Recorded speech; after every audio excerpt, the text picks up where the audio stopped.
মোহতরম প্রশ্ন হচ্ছে যে অনেক মানুষ দেখা যায় যে যেখানে হাজরে আসাদকে চুম্বন করার কথা সেখানে দেখা যায় হাজরে আসাদকে চুম্বন না করে হাতিমের যে দেয়ালকে চুম্বন করে, মাকাম ইব্রাহিমেরকে ধরে চুম্বন করে, কাবার অন্য জায়গায় যখন যেখান থেকে স্পর্শ করতে সেখান থেকে চুম্বন করে। চুম্বনের ফজিলত কী বা কী করা উচিত? আসলে রাসূলুল্লাহ সাল্লাল্লাহু আলাইহি ওয়াসাল্লাম চুম্বন করেছেন শুধু হজরুল আসওয়াদকেই।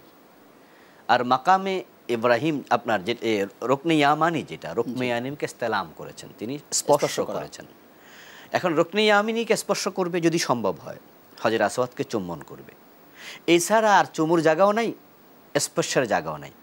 এখন সমস্যা, কারণ হজরত আসওয়াদের চুমু দেওয়ার কোনো পরিবেশ লোকজন পায় না, এত ভিড় সেখানে। তো ইস্তেলাম করবে রুকনে ইয়ামানি, ওখানেও ভিড় থাকে। এই জন্য মনের যে একটা আবেগ সেটা অন্য জায়গাতে কাটায় আর কি। যদিও অন্য জায়গাতে চুমু দেওয়ার মাঝে, স্পর্শ করার মাঝে কোনো ফজিলত নেই। আবার কাউকে দেখা যায় যে পকেটে রুমাল থাকে কিংবা তাসবিহ থাকে, এটা দিয়ে সে ওটা কাবা শরীফের গায়ের মধ্যে একটু লাগিয়ে দেয়। এগুলো আসলে অপ্রয়োজনীয় আবেগ আর কি। এই ইমোশনের নাম কিন্তু ইসলাম না, দলিলের নাম হলো ইসলাম। এই জন্য আমরা এই অপ্রয়োজনীয় ইমোশনগুলো পরিত্যাগ করব।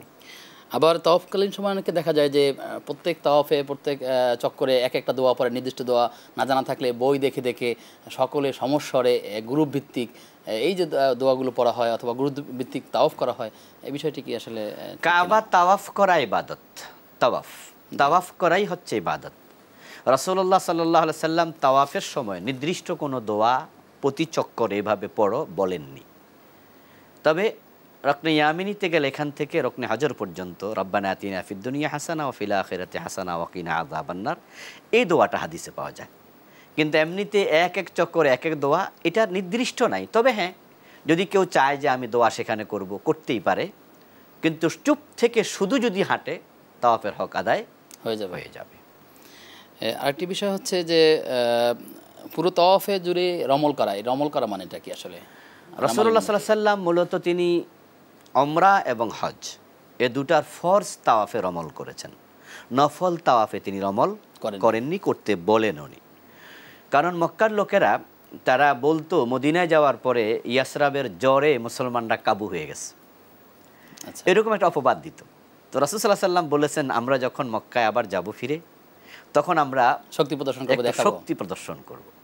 এই জন্য প্রথম 3 চক্করে গায়ের যে কাপড়টা আছে এটা ডান কাঁধের ভিতরে দিয়ে বাম কাঁধের উপরে দিয়ে তারপর একটু হেলে দুলে চলাকে রমল বলা হয়। যখন 3 চক্কর শেষ হয়ে যাবে তখন রমলও করবে না, ইস্তেবাও করবে না। ইস্তেবা মানে হচ্ছে চাদরটাকে এইভাবে রাখা, তখন সাধারণ অবস্থায় চাদর গায়ে দিয়ে হাঁটবে। নারীদের জন্য তো রমল নেই, নারীদের জন্য কোনো রমল নেই।